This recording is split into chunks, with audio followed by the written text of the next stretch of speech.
तो बच्चों आपने देखा यहाँ पे subject, okay, a subject is a part of a sentence that contains the persons और थिंग्स परफॉर्मिंग द एक्शन और वर्ब्स इन अ सेंटेंस।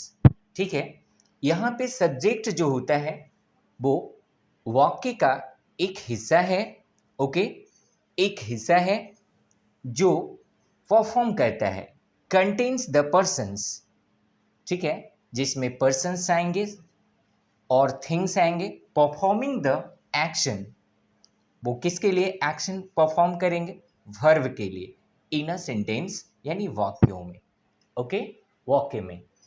ठीक है बच्चों, तो ये हमारा सब्जेक्ट था। उसके बाद प्रेडिकेट आता है। प्रेडिकेट जो कि सेंटेंस का दूसरा पार्ट है, प्रेडिकेट यानी सेंटेंस को दो भागों में बांटा गया, एक भाग में सब्जेक्ट को रखा गया, दूसरे भाग में प्रेडिकेट को रखा गया। इस पे एग्जाम्पल्स जो है ना, बुक में जो हमारा प्रैक्टिस बुक है उसमें एग्जाम्पल्स भी बहुत दिए गए हैं। एग्जाम्पल्स के साथ प्रैक्टिस वर्कशीट भी दिया गया है जिसमें आप प्रैक्टिस कर सकते हो। ये हमारे शॉर्ट वीडियो में छोड़ा जाएगा। तो प्रेडिकेट की चर्चा कर रहे हैं, प्रेडिकेट के बारे में जानकारी प्राप्त करते हैं। Okay, predicate the parts of a sentence, यानी प्रेडिकेट जो है सेंटेंस का वह हिस्सा है विच हैज ए वर्ब, जिसमें क्या होता है, वर्ब होता है, एंड विच टेल अस, और क्या बताता है हमें, व्हाट द सब्जेक्ट, यानी सब्जेक्ट जो है ना, what the subject is does in the sentence, यानी उसकी क्रिया जो है ना वो कौन से एक्शन को पूरा कर रहा है इसके बारे में वो बताता है। यानी सब्जेक्ट किस स्थिति में है, कौन से एक्शन में है, वो कौन बताएगा, प्रेडिकेट बताएगा। Okay, a part of sentence, दूसरे वर्ड में हम लोग ये भी कह सकते हैं, a part of sentence containing a verb, जिसमें एक वर्ब हो, दैट मेक्स अ स्टेटमेंट, जो क्या बनाता हो, एक स्टेटमेंट, एक कथन बनाता हो, ओके, अबाउट द सब्जेक्ट, किसके बारे में वो कथन बनाता है, वो सब्जेक्ट ऑफ वर्ब, किसके बारे में, सब्जेक्ट ऑफ वर्ब के बारे में वो एक स्टेटमेंट बनाता है, एक कथन बनाता है, वो मेरा प्रेडिकेट होता है। जैसे मैं दूसरा एग्जाम्पल मैं लूँगा यहाँ पे, जैसे I go to school, I go to school every day, I go to school every day, I, मैं प्रतिदिन स्कूल जाता हूँ। देखो, आई जो है वो मेरा सब्जेक्ट हो गया, क्या हो गया, आई जो है मेरा सब्जेक्ट हो गया।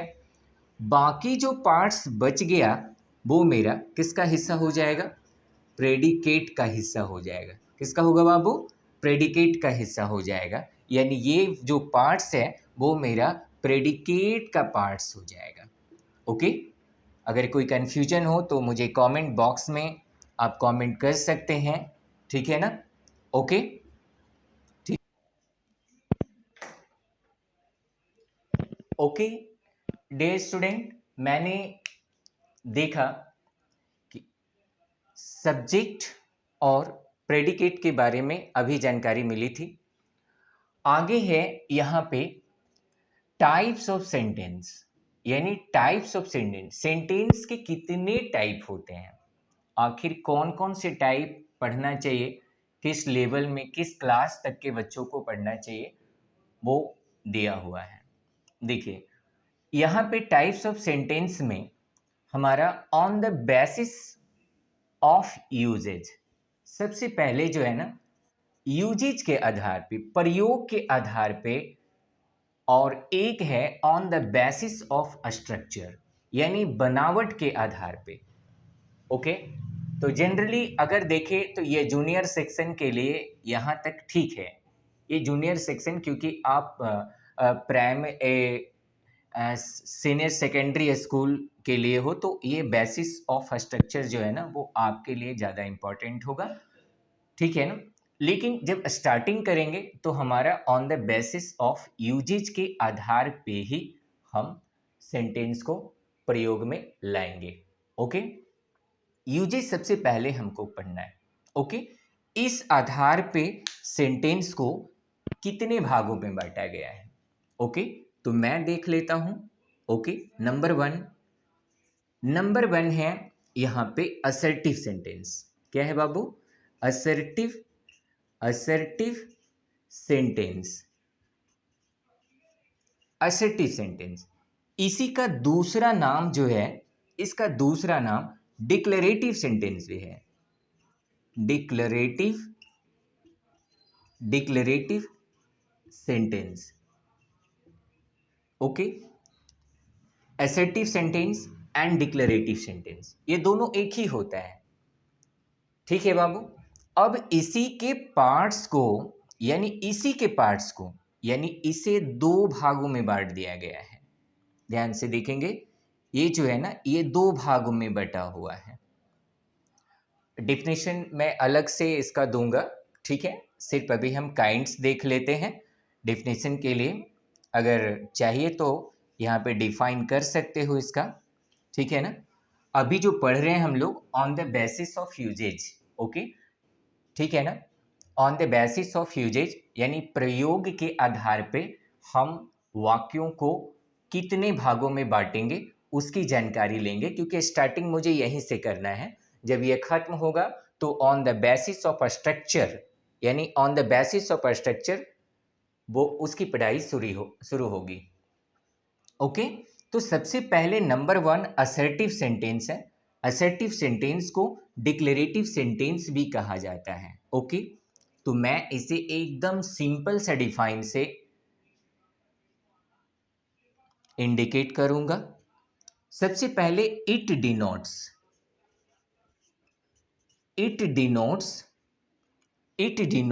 अ statements. It denotes a statements. Okay, ये क्या दिखाता है, ये सेंटेंस से क्या पता चलता है? तो कहता है इट डिनोट्स ए स्टेटमेंट्स, यह एक कथन को, सिर्फ एक कथन को दिखाता है, स्टेटमेंट को बताता है। ओके, मैं थोड़ी सी ऐसे मैं एक्सप्लेन करूंगा इसको बारी बारी से, इसलिए आपको ये ध्यान देना चाहिए। ओके, ये वन टाइम शॉर्ट टाइम्स सिर्फ इंडिकेशन दे रहा हूं मैं यहाँ पे। इसका टाइप देखेंगे, ये जो टाइप है या काइंड्स, इसका काइंड्स ओनली असर्टिव का काइंड्स, ये तो अभी और लंबा होगा, ठीक है ना। असर्टिव का काइंड्स जो है यहाँ पे नंबर वन, ये है अफर्मेटिव। क्या है बाबू?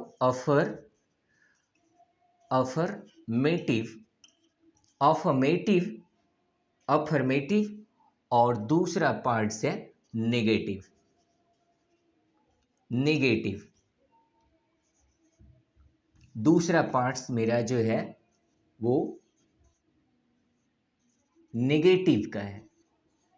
नेगेटिव, देखिए यहां पे ये नेगेटिव स्टेटमेंट का हिस्सा है। नेगेटिव अफर्मेटिव स्टेटमेंट और ये जो हिस्सा है वो नेगेटिव स्टेटमेंट्स का हिस्सा है, ये नेगेटिव स्टेटमेंट्स। ओके, अगर यहां पे मैं देखूं, इट डिनोट्स अ पॉजिटिव, ये अफर्मेटिव स्टेटमेंट्स और ये नेगेटिव स्टेटमेंट्स। ओके, यहाँ पे बाबू दिख नहीं रहा है यहाँ पे डाउन में, इसलिए मैं इसे ऊपर इंडिकेट कर दे रहा हूँ। यहाँ पे ये टाइप्स ऑफ असर्टिव सेंटेंस, यानी इस जगह पे मैं लिख दे रहा हूँ, या kinds of assertive sentence. Okay, इसके कितने काइंड्स होते हैं बाबू? दो काइंड्स होते हैं। ओके, कौन? एक अफर्मेटिव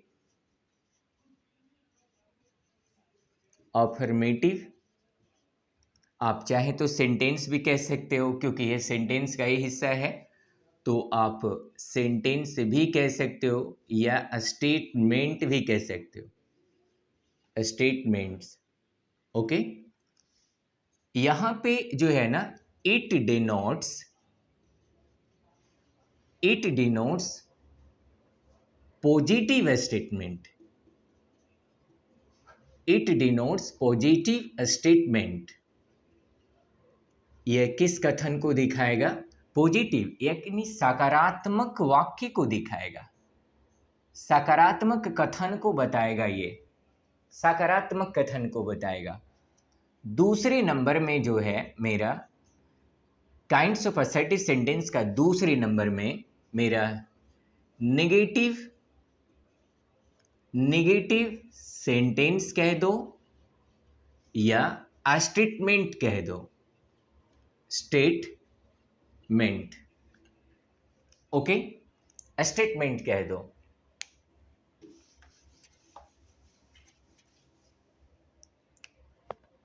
मैं इसे क्या कहूंगा, इसे किस तरह से डिफाइन करूंगा? It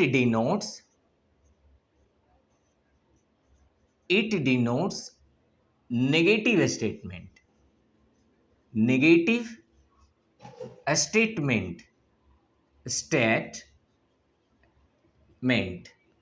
okay, it denotes negative statement. ठीक है बाबू, तो मैं इसका एक एक एग्जाम्पल ले लूं तो ज़्यादा बढ़िया होगा, क्योंकि देखो एग्जाम्पल जो है ना, वो एग्जाम्पल से क्लियर होता है हम लोग का डेफिनेशन। तो मैं जानता हूँ बहुत सारे बच्चों को ये प्रॉब्लम होता है याद रखने का, बट वो एग्जाम्पल की मदद से वो बहुत आसानी से समझ पाएंगे इसे। ठीक है ना? तो हमारा सबसे पहले अफर्मेटिव कौन सा है बाबू? अफर्मेटिव का है। तो अफर्मेटिव का एग्जाम्पल हमने पहले ही यहाँ पे बता रखा है कि it denotes a positive statement. ये क्या बताएगा? सिर्फ पॉजिटिव स्टेटमेंट को बताएगा। Okay, it denotes a positive statement. जैसे यहाँ पे मैं अफर्मेटिव का एक एग्जाम्पल लूंगा, ठीक है ना, अफर्मेटिव सेंटेंस का।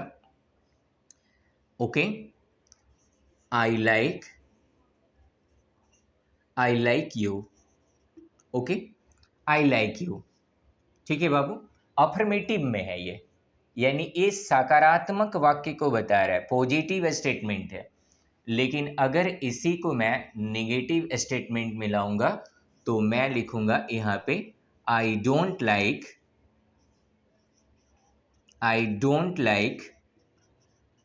You. Okay, I don't like you, it means मैं तुम्हें पसंद करता हूं, मैं तुम्हें पसंद नहीं करता हूं। मैं तुम्हें पसंद करता हूं अफर्मेटिव यानी पॉजिटिव स्टेटमेंट को दिखा रहा है। यहां पे देखो डू प्लस नॉट, यानी ये नेगेटिव स्टेटमेंट आ चुका है यहाँ पे, यानी डोंट इसका शॉर्ट फॉर्म होता है डोंट। ठीक है ना? तो इसलिए इसको समझना है आपको। मैं जब क्वेश्चन टैग वाली चैप्टर पढ़ाऊंगा तो वहाँ पे मैं सारे शॉर्टकट्स जो भी होंगे 23 के आसपास है, वो हेल्पिंग वर्ब जो है ना, हेल्पिंग वर्ब क्वेश्चन टैग में इसका यूज होगा ज़्यादातर। ठीक है बाबू, तो यहाँ पे मैं शॉर्टकट वाले को अगले, क्योंकि देखो ग्रामर जब पढ़ रहे हो ना तो वहाँ पे सबसे पहले क्या है कि प्रत्येक चैप्टर का जो कॉम्बिनेशन है ना, यानी जो लगाव है एक दूसरे से है, यानी हर एक चैप्टर एक दूसरे पर डिपेंड है, यानी जुड़ा हुआ है। ठीक है ना? जैसे अब भी आप बोलेंगे सर ये तो मैं सेंटेंस में है, बट ये तो आप प्रेजेंट टेंस में लेकर चले गए आप। ठीक है ना? तो प्रेजेंट टेंस में देखो यहाँ पे मैंने सिर्फ सेंटेंस का उपयोग किया है। ठीक है ना? मैंने सेंटेंस का यूज किया है यहाँ पे सिर्फ आपको बताने के लिए, बट इसका जब हम लोग टेंस वाली चैप्टर में जब जाएंगे तो वहाँ पे हम लोग इसे और डिटेल में पढ़ेंगे, बट यहाँ पे थोड़े से एग्जाम्पल से हम लोग को देखना होगा। ओके, तो आपने देखा यहाँ पे काइंड्स ऑफ असर्टिव सेंटेंस में आप अफर्मेटिव को देखें और नेगेटिव को देखें। ठीक है ना? ओके, ठीक है बाबू, ओके। तो सबसे पहले मैं डिफाइन कर देता हूं, ठीक है, ओके।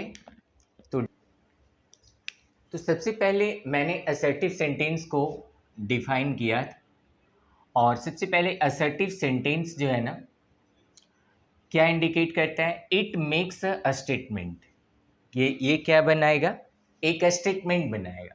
और declaration and with period, and with a period, okay. लेकिन एक चीज याद रखना है बाबू, यहाँ पे नोट कर लेना है, ठीक है ना। ऐसे मैं कॉमन एरर ऑफ सेंटेंस में मैं एक अलग से पढ़ाऊंगा इसको। कॉमन एरर ऑफ सेंटेंस में याद रखना है ना, यहाँ पे मैं ढूंढूं a sentence, a sentence always starts with capital letter, capital letter, ठीक है ना। एक सेंटेंस जो है ना, वो हमेशा कैपिटल लेटर से शुरू होता है, ओके। कैपिटल लेटर से शुरू होता है। एंड नोट नंबर 2 की अगर हम बात करें, नोट नंबर 2, तो नोट नंबर 2 में हम देखेंगे, okay, a sentence, a sentence must have, must have, must have a full stop, full stop, question mark, question mark, exclamation, exclamation mark, mark, etcetera. It means आप कह सकते हो कि एक सेंटेंस में जो है ना, सेंटेंस को पंक्चुएशन मार्क्स का फॉलो करना ज़रूरी होता है। सेंटेंस जब पढ़ रहे हैं तो पंक्चुएशन मार्क्स जस्ट इसके बाद पढ़ना चाहिए, क्योंकि जब हम बताएंगे जब सेंटेंस में कि पंक्चुएशन मार्क्स क्यों ज़रूरी है, क्योंकि अक्सर हम लोग जब लिखते हैं सेंटेंस में तो अक्सर गलती होता है, ठीक है ना। तो वो गलतियों से बचना है, क्योंकि ग्रामर का पहला नियम है कि आपको शुद्ध शुद्ध लिखना आना चाहिए, ठीक है ना। और वो लिखने बोलने के लिए ही हम ग्रामर की पढ़ाई करते हैं, ताकि मुझे शुद्ध शुद्ध लिखना और बोलना आए, ठीक है ना। तो इसलिए इसको फॉलो करना है, ठीक है ना। और आपको जैसे जैसे रूल की आवश्यकता होती जाएगी वैसे वैसे हम आपको बताते जाएंगे। अगली जो मेरे सेकंड नंबर का है वो है इंट्रोगेटिव सेंटेंस। देखो, इंट्रोगेटिव का मतलब होता है प्रश्नार्थक वाक्य, यानी जो प्रश्न पूछने का काम करता हो, ओके। आस्क क्वेश्चन यानी प्रश्न पूछता हो, ठीक है ना। एंड विथ क्वेश्चन मार्क, और वो किससे समाप्त होता हो, यानी जिस वाक्य में अगर क्वेश्चन मार्क लगा हो तो समझ जाएंगे हम लोग कि वहाँ पे वो प्रश्न पूछ रहा है, ठीक है ना। वो प्रश्न पूछने का काम कर रहा है। इसलिए ये हमेशा ध्यान में रखना है कि इंट्रोगेटिव सेंटेंस में ही क्वेश्चन मार्क का प्रयोग होता है, राइट। उसके बाद जो है यहाँ पे, अब इसका भी काइंड्स है, ध्यान से देखेंगे, ठीक है ना। इसका भी काइंड्स है, kinds of, okay, kinds of interrogative sentence, interrogative, interrogative sentence, okay.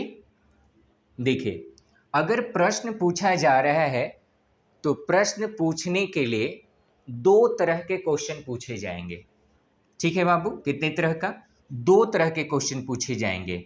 Number 1 जो है ना, नंबर 1 वो है yes no question, yes no question, ठीक है। अब पूछेंगे सर ये यस नो क्वेश्चन क्या है? यस नो क्वेश्चन का मतलब क्या होता है कि अगर आपसे कुछ पूछा जाए, okay, yes no question always start with helping verb, okay. तो यस नो क्वेश्चन में जैसे यहाँ पे मैं एक एग्जांपल लेता हूँ यस नो क्वेश्चन का, ओके। एग्जाम्पल से समझने का प्रयास करेंगे, ठीक है ना। यस नो क्वेश्चन में जैसे यहाँ पे आप कहीं पार्टी में गए हो और आपसे कोई पूछा, जैसे जिसकी पार्टी में गए वो आपसे पूछेगा जरूर, have you eaten, have you eaten, क्या आपने खाना खा लिया, हैव यू ईटेन। तो अगर आप खा लिए हैं, अगर आप खाना खा लिए तो क्या बोलना है, यस। अगर आपने खाना नहीं खाया तो क्या बोलना है, नो। यानी सिर्फ आपको जवाब यस और नो में देना है, ठीक है ना, यस और नो में देना है। ओके, तो यहाँ पे सिर्फ यस और नो, इसीलिए इसका नाम क्या हो गया, यस नो क्वेश्चन। क्या हो गया बाबू, yes no question,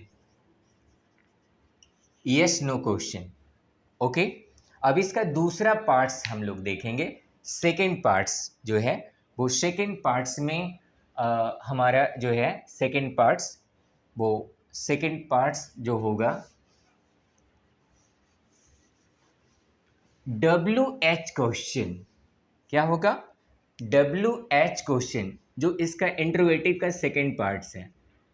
okay, WH question, WH question. भाई WH फैमिली है, हम लोग जब प्रोनाउन पढ़ेंगे ना तो वहाँ पे इसके बारे में पूरी जानकारी लेनी होगी। ये इसके 9 फैमिली है, ठीक है ना, तो पूरी जानकारी हम लोग प्रोनाउन में लेंगे, ठीक है ना। बट यहाँ पे जो है ना एक झलक देखना चाहिए हम लोगों को, ठीक है ना। ओके, WH क्वेश्चन देखिए। ओके, सबसे पहले क्या है, WH क्वेश्चन में होता क्या है, ठीक है ना। WH क्वेश्चन जो है ना वो हमारा, जैसे कोई आपसे पूछा जाएगा तो अगर ये क्वेश्चन पूछ रहा है, WH वर्ड से पूछ रहा है, तो आपको कम से कम 1 सेंटेंस यानी एक वाक्य में उत्तर देना होगा। Okay, you will have to answer in 1 sentence, right. Okay, आपको कितने, एक वाक्य में उत्तर देना होगा। जैसे यहाँ से मैं एक छोटा सा सिंपल सा एग्जांपल ले लेता हूँ, ठीक है ना। आपसे पूछा गया यहाँ पे व्हाट इज योर नेम, क्या पूछा गया, what's your name, what is your name, what is your name. Okay, what is your name. तो यहाँ पे ये प्रश्न पूछ दिया गया तो आपका आंसर क्या होगा, यस नो में दीजिएगा, नहीं, यस नो वाला नहीं है, ये WH है, ठीक है ना। और हम पहले ही बता रहे हैं कि देखो जब WH में पूछा जाएगा, WH वर्ड में पूछा जाएगा तो आपको जवाब कम से कम जो है ना एक सेंटेंस में देना होगा, ठीक है ना। जैसे what is your name, right. देखो स्पोकन का ज़माना है, शॉर्ट में लोग बोलकर बोले सर ज़रूरी नहीं है, बोले बिल्कुल ज़रूरी तो नहीं है, बट आप लिख रहे हो, लिखने में ज़रूरी होता है, ठीक है ना। बोलने में कुछ भी बोलो चलेगा, बट लिखने में नहीं चलेगा, ठीक है ना। इसलिए इसका जवाब जैसे व्हाट इज़ योर नेम, तो यहाँ पे देना है my name, my name is क्या, चलिए my name is Khan. Okay, my name is Khan, यानी मेरा नाम क्या है, खान। कुछ भी लिख सकते हो इसके जगह पे, आप अपना नाम का प्रयोग कर सकते हैं। बस हमने बस यूँ ही यहाँ पे खान रख दिया, चलो खान में मिटा दे तो अपना ही नाम रख लेता हूँ, ठीक है ना। ओके, मैं अपना ही नाम रख लेता हूँ, Rakesh Kumar, my name is Rakesh Kumar. हमसे कोई पूछ दिया व्हाट इज़ योर नेम, क्या जवाब देंगे, my name is Rakesh Kumar. ऐसा ना, और स्पोकन में पता है क्या बोल देते हैं यहाँ पे, व्हाट्स योर नेम। देखो व्हाट इज योर नेम को व्हाट्स योर नेम भी बोल सकते हैं, ठीक है ना। ओके, बट अभी आपको लॉन्ग मेथड से ही पढ़ना है, फिर हम जैसे जैसे शॉर्ट का ज़रूरत पड़ेगा हम लोग बताएंगे। देखो ग्रामेटिकल, अगर स्पोकन की बात करें तो स्पोकन और ग्रामेटिकल टर्म में, जब स्पोकन जिस समय में हम इंग्लिश बोलते हैं उस समय में ग्रामर के बहुत सारे नियम टूट जाते हैं, इसलिए ध्यान में रखना है आपको, ठीक है ना। ग्रामेटिकल बहुत ज़्यादा एरर होता है, अगर ग्रामर रख कर ध्यान में रखा जाए तो मतलब कोशिश रहे कि हम ग्रामर को ही रख कर बोले, ग्रामर को लेकर चले तो ज़्यादा बढ़िया हो, ठीक है ना। जैसे यहाँ पे क्या बोल दिया जाएगा, ओनली राकेश, क्या बोल दिया जाएगा, what is your name, Rakesh Kumar. But ये भी चल सकता है, बट ये सेंटेंस नहीं होगा, क्योंकि आप जो चैप्टर पढ़ रहे हैं ना, वो सेंटेंस का चैप्टर पढ़ रहे हैं, और सेंटेंस का मतलब क्या बोला गया,